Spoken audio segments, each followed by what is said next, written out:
बिस्मिल्लाहिर्रहमानिर्रहीम। सूरत हाल के साथ खालिद मजीद और तज़ीन अख्तर हाजिर। नाज़रीन, हमने कल एक प्रोग्राम किया गिलगित बल्तिस्तान के इलेक्शन के हवाले से। प्रोग्राम लोगों को पसंद आ गया और लोगों को जो पसंद आया तो दोस्त अहबाब कुछ यार जो थे उन्होंने कॉल वगैरह की, फ़ोन किए और कहा कि इस प्रोग्राम का अगला हिस्सा ज़रूर पेश करें जिसमें कुछ जनरल नॉलेज की बातें हो जाएं, जिसमें कोई और इन्फॉर्मेटिव बातें हमें पता चलें।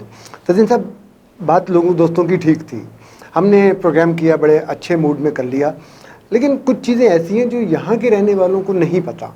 मतलब ये भी एक चीज़ होती है कि जी वहाँ पे गिलगित बल्तिस्तान में जो ज़ात बरादरियाँ और वहाँ के बसने वाले लोग, उनके आपस के ताल्लुकात और उनकी वो पहले तो ये कि बरादरियाँ वहाँ पे किस किस्म की हैं, कौन कौन से लोग हैं, उनके मतलब एक तरह से लोग उनकी बायोग्राफी के बारे में जानना चाहते हैं। डेमोग्राफी कैसी है और सियासी तरकीब, मतलब रहन सहन, ये वो थोड़ा सा इंफॉर्मेटिव सा हो जाएगा हमारा ये सेशन जो है, क्योंकि आप ताज़ा ये तो बात बिल्कुल सही है मेरे भाई के पाकिस्तान में लोगों को गिलगित बल्तिस्तान के बारे में बहुत कम पता है। हाँ जी। और उसकी वजह ये है कि ज़राए रस्लो रसायल और मवासलात जो हैं वो इतने ज़्यादा एक्टिव नहीं हैं। अब इसी पे एक बन रही है, कुछ सहूलतें हुई हैं, लेकिन इसके बावजूद आप अगर सड़क से जाते हैं गिलगित तक, बल्तिस्तान तो उससे भी आगे है, स्कर्दू और खुंजरात तो उससे भी आगे है, सिर्फ गिलगित तक आप अगर जाते हैं तो आपको कम अज़ कम 12 घंटे लगते हैं। ठीक है। और उन 12 घंटों में आप मुख्तलिफ़ किस्म के लैंडस्केप से गुजरते हैं, जिसमें बहुत हरा भरा भी है और रेतला भी है, बिल्कुल चटियल भी है, पहाड़ी बहुत है, अच्छी सड़क भी है, हाँ जी, और बहुत टूटी फूटी सड़क भी है। ठीक है, तो इसलिए ये बहुत दुश्वार गुजार इलाका रहा है और दूर दराज है, इसलिए यहाँ पे पाकिस्तान से लोगों की रसाई बहुत कम रही है। हवाई सर्विस जो है वो कभी होती है कभी नहीं होती, मौसम की वजह से। ट्रेन सर्विस है कोई नहीं, तो आ जाके एक रोड है और रोड का सफ़र बड़ा लंबा है। वो गिलगित बल्तिस्तान वालों की एक बस चलती है, वो ये नेटको चल रही थी, पता नहीं, अब मेरा नहीं ख्याल कि नेटको, अच्छा, वैसे भी नेटको के ऊपर अब लोग पेट्रोल के उतने ही पैसे पेट्रोल के जो हैं वो अपनी गाड़ी पे लग जाते हैं जितने उस पर और फिर वो बहुत लंबा और थका देने वाला सफ़र है। और फिर माजी में जो वाक़यात हुए वहाँ पे बसों से उतार के तो कत्ल कर देने के, वो भी एक फैक्टर हो सकता है। और फिर जिस तरह GTS यहाँ पे तबाह कर दी गई, उसी वही हाल नेटको का भी है मेरे भाई।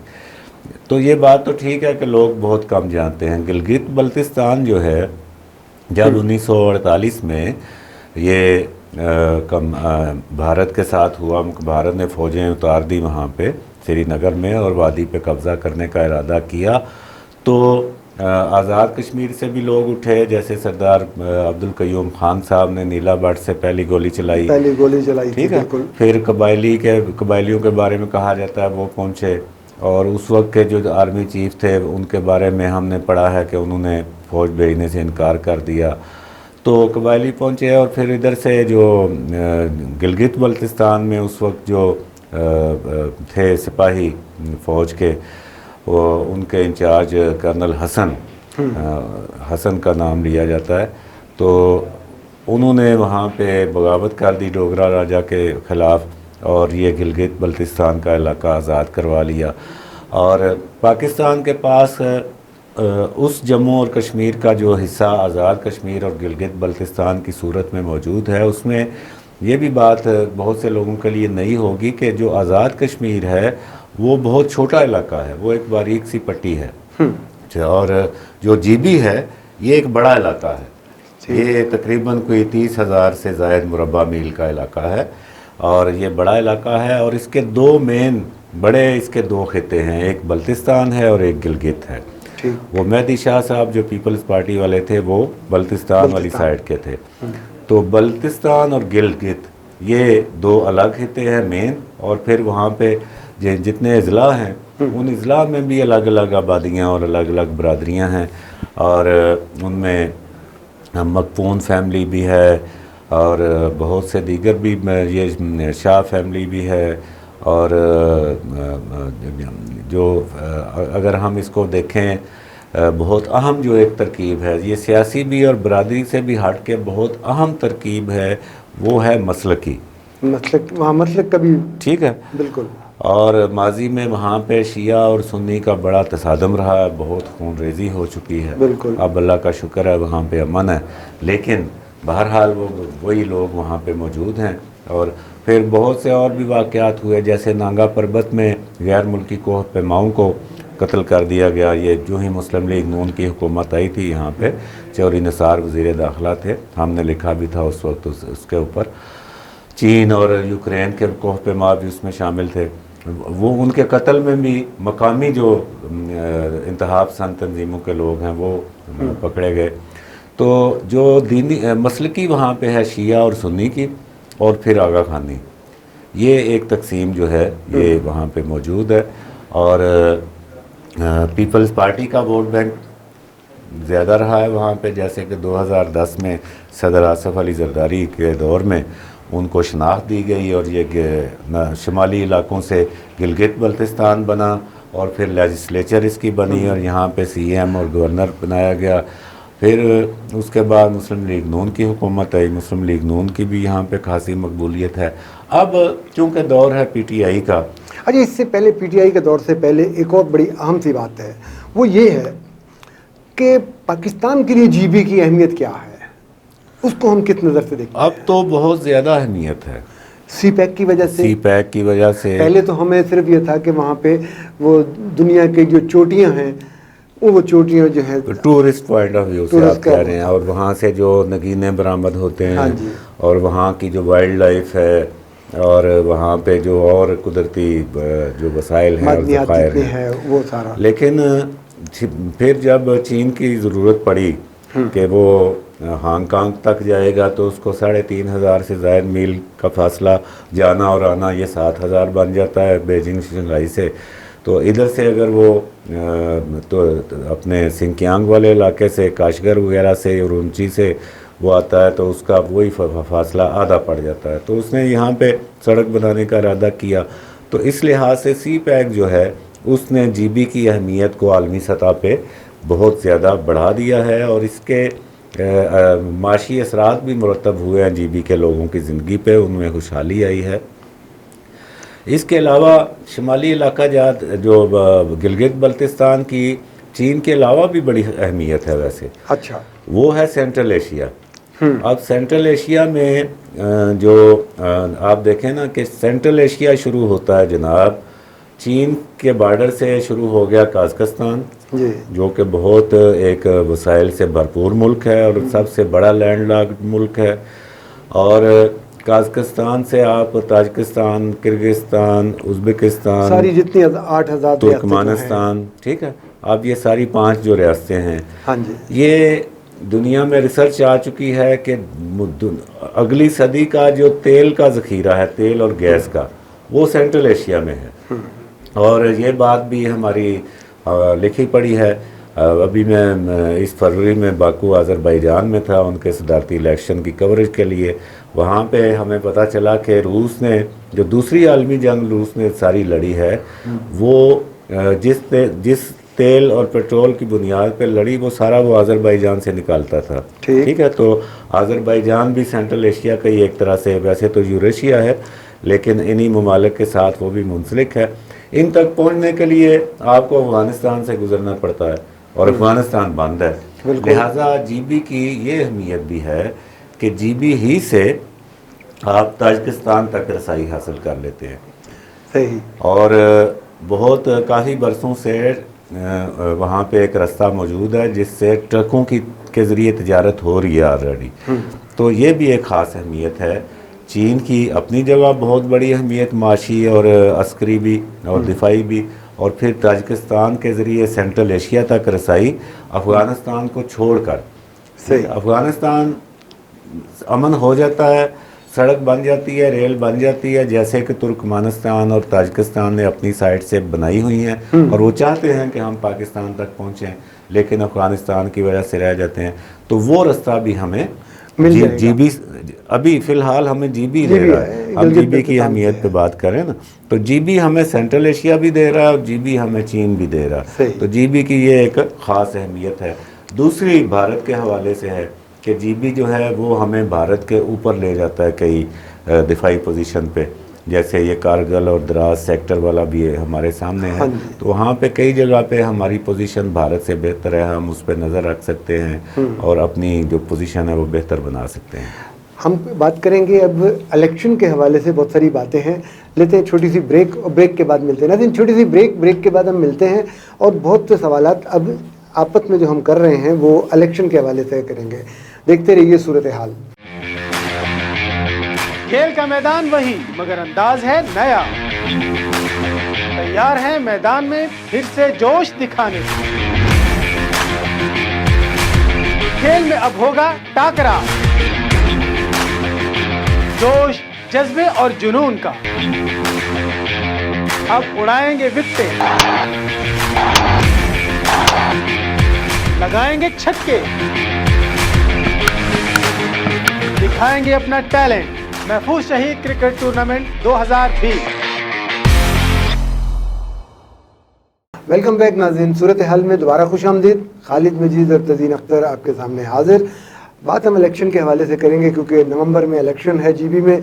और तज़ीन साहब, आप अभी पिछले दिनों गए हुए थे और वहाँ पे आपने वहाँ के चीफ इलेक्शन कमीशन साहब जो हैं राजा शहबाज साहब, उनका इंटरव्यू भी किया था। दो सवाल इकट्ठे आ रहे हैं, वो इस तरह ध्यान में आए हैं कि वहाँ की सियासी पार्टियाँ, सियासी जमातें, लोग, क्या उनका एतमाद उन पे चीफ इलेक्शन कमिश्नर पर उसी तरह है? और दूसरी चीज़ साथ ही ये है, बिल्कुल इसके साथ जुड़ी हुई, कि पीटीआई की गवर्नमेंट, जिनको हम यहाँ पे उनकी कारकर्दगी देख चुके हैं, क्या वो वहाँ पे इसी किस्म की कारकर्दगी दिखाएंगे या कोई बेहतरी की सूरत नज़र आती है आपको?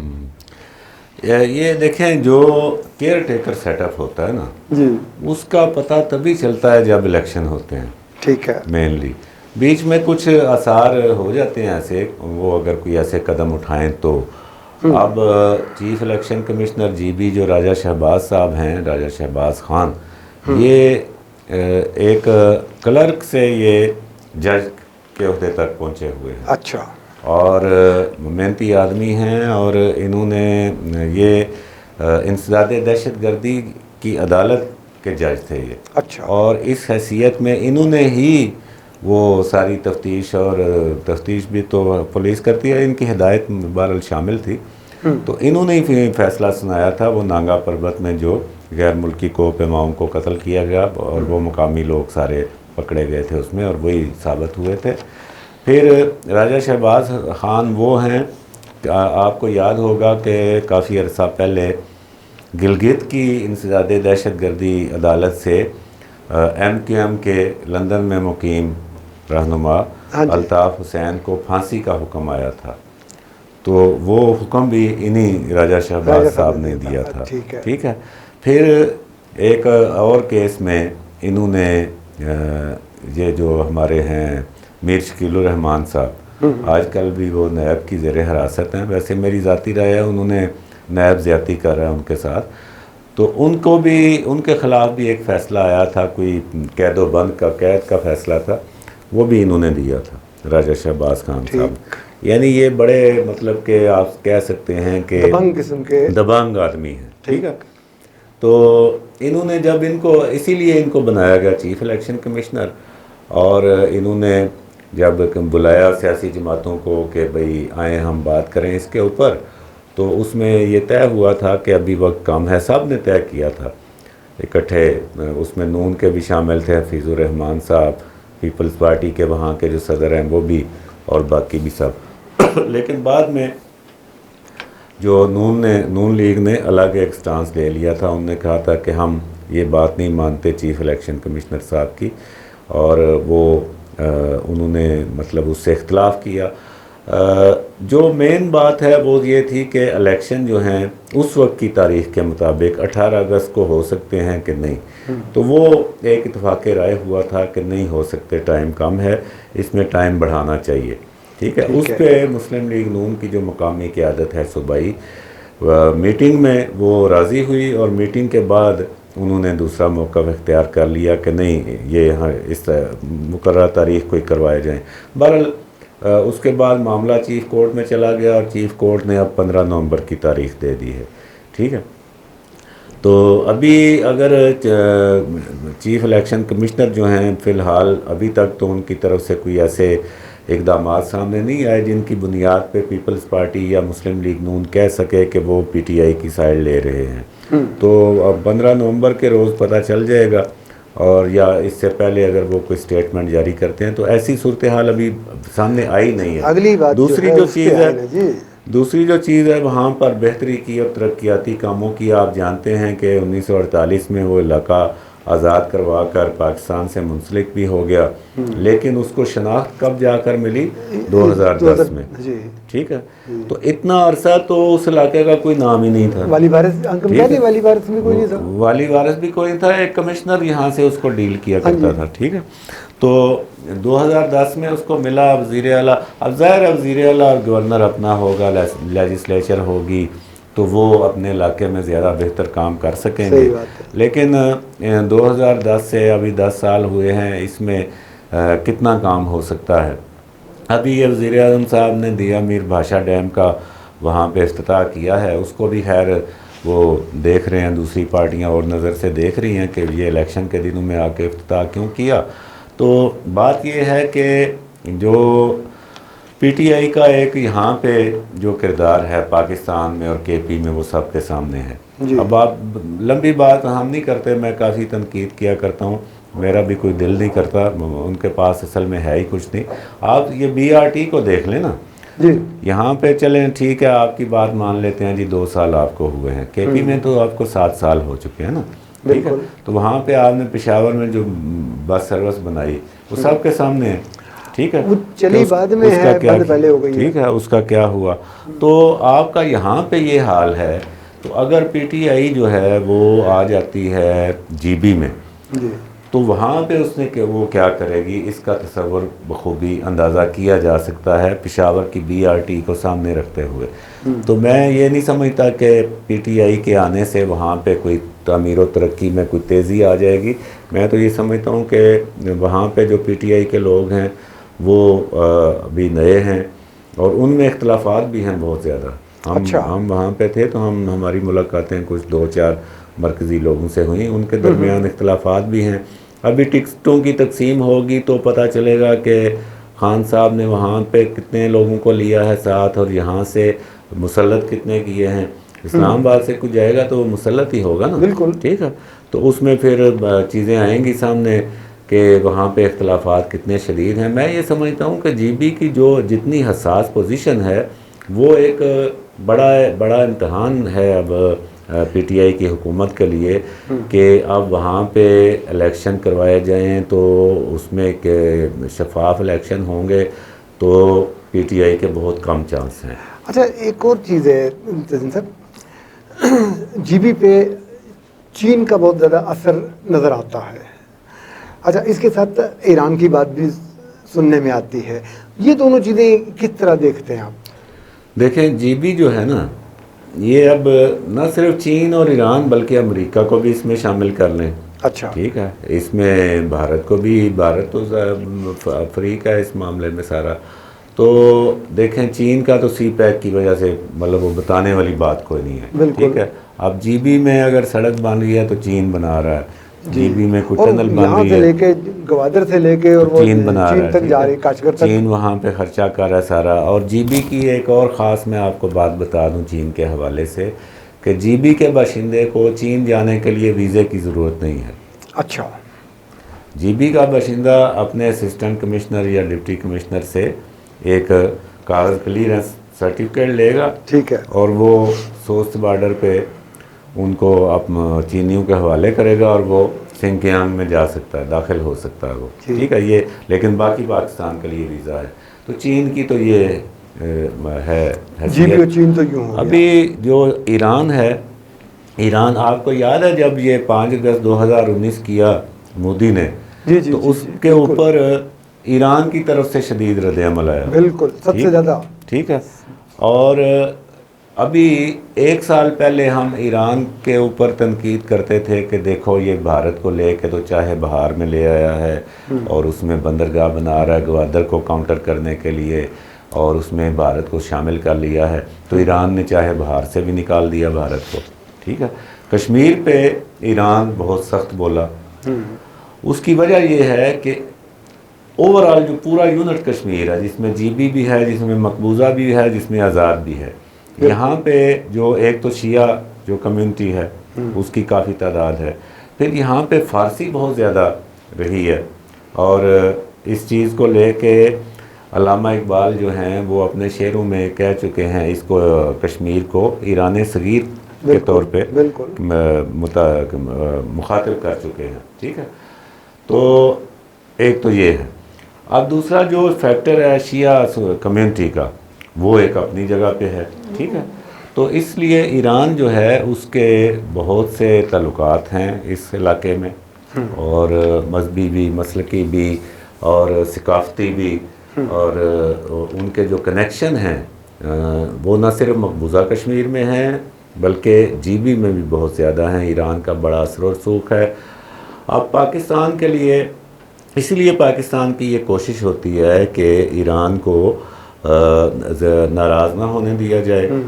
चीन भी ये कोशिश कर रहा है कि ईरान को इसमें शामिल कर लिया जाए, और ईरान ने ये दिलचस्पी भी ज़ाहिर कर दी है कि चाहे बहार को गवादर का मद्दे मुकाबल बनाने की बजाय दोनों को सिस्टर पोर्ट्स बना दिया जाए। सही, दोनों इससे फ़ायदा उठाएं।